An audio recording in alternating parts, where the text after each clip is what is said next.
Avril, le mois qui ne sait pas ce qu'il se veut, mais prétend le contraire. Générique. Alors avril, ça vient du latin aprilis, les Romains toujours très inspirés quand il s'agissait de compliquer la vie des générations futures. Selon notre ami Ovidée, ce mois serait dédié à Vénus parce que rien ne dit printemps comme une déesse en robe légère qui n'a jamais eu à gratter du givre sur son pare-brise. Pourquoi Vénus? Apparemment, c'est une histoire de voisinage avec Mars. Mars, dieu de la guerre et du bruit. Allez, hop, on case Vénus derrière pour calmer le jeu.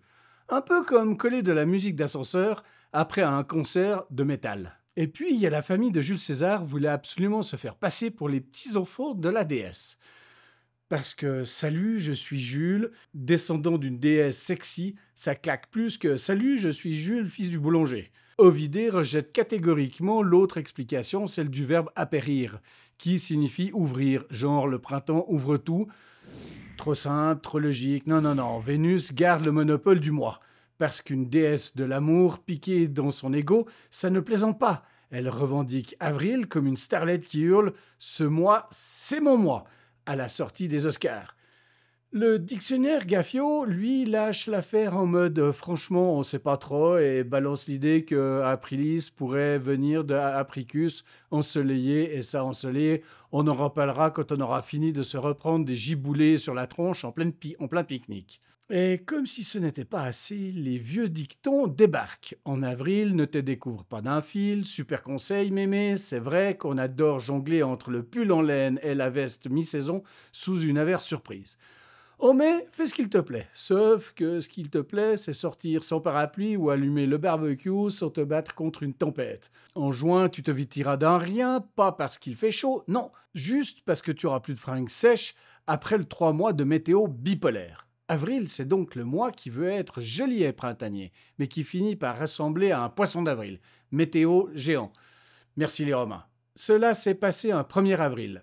1547, la dépouille du roi de France, François Ier, décédé la veille, est ouverte par un des chirurgiens et médecins pour en retirer cœur et entrailles, disposés dans 2 coffrets destinés à la basilique royale de Saint-Denis, embaumant le reste, le parfumant avant sa mise en bière.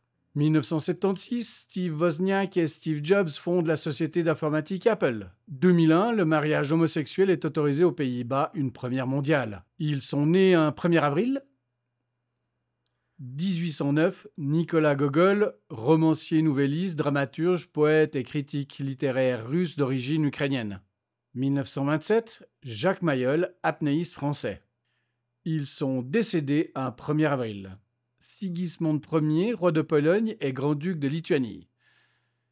1994, Robert Doisneau, photographe français. Voilà ce mois qui veut être le printemps, mais qui ressemble plus à une mauvaise blague météo entre Vénus qui s'incruste, Ovidée qui poétise n'importe quoi et la météo qui fait la grève.